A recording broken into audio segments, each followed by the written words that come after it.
Joseph McCarthy and the Effects of Alcohol Overconsumption by Enya Kong. In regards to the negative physical effects of alcohol, too much alcohol can lead to inflammatory damage, which is when long-term alcohol use increases risk of liver inflammation and disease, interfering in the organ's process of removing harmful substances from the body. This leads to toxins and waste buildup, which is life-threatening. It can also cause problems in the digestive system. Drinking can damage tissues in the digestive tract, inhibiting the digestive process. As a result, malnutrition may occur. Other effects of heavy drinking include gasiness, bloating, diarrhea, ulcers, and more. Increased cancer risk. It's pretty self-explanatory. Alcohol use is linked most commonly with cancers of the mouth, throat, esophagus, liver, colon, and breast. Immune system. Heavy drinking inhibits the body's natural immune system, which puts someone at higher risk of illnesses like pneumonia, tuberculosis, and more. Skin conditions. Alcohol causes premature aging of the skin. It also dehydrates skin and leads to blackheads and whiteheads, as well as inflamed skin papules and cystic acne.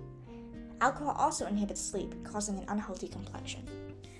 Regarding the negative mental effects of alcohol, too much alcohol can lead to overdependence, which is when heavy drinking leads to an emotional dependency on alcohol, making withdrawal difficult and even life-threatening.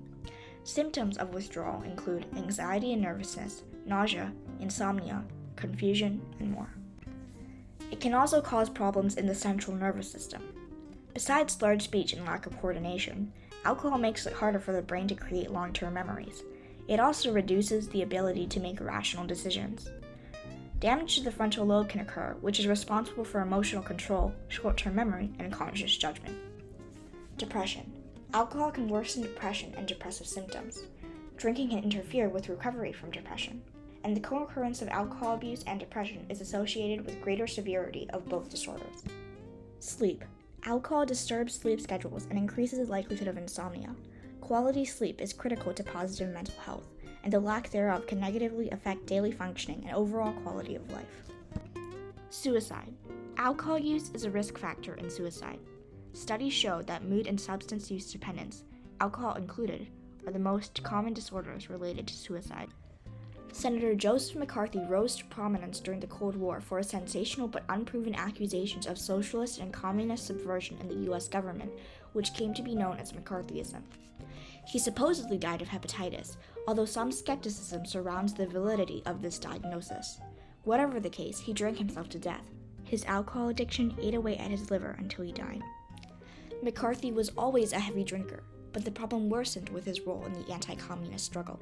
His accusations got wilder the more he abused the bottle, and he was often spotted drunk on the Senate floor. Eventually, he was censured by the Senate for acting contrary to senatorial ethics. Potential solutions to negative alcohol-related peer pressure. Unlike McCarthy, most teens aren't drinking to drown their political troubles after falsely accusing government officials of communist subversion. Rather, teenage drinking is mostly caused by peer pressure. That said, the problem of alcohol abuse is largely dependent on individual choices. Before you make the wrong one, you should be mindful. Know exactly what's going into your body and how it may affect you in the future.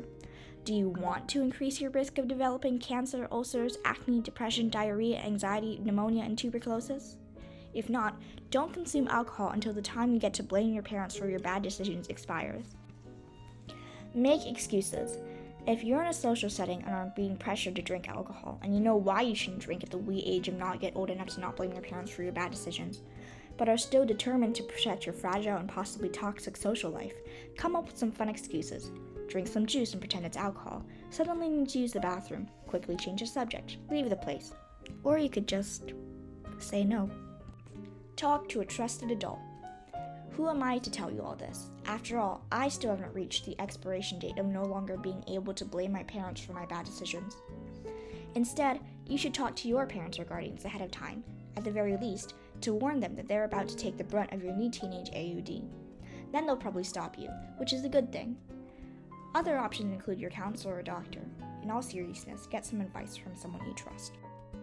Resources you can go to for help.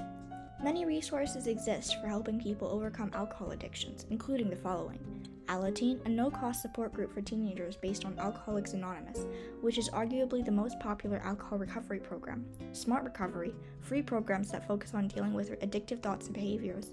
Your doctor, and more. For more resources and information, visit the National Institute on Alcohol Abuse and Alcoholism or the National Council on Alcoholism and Drug Dependence.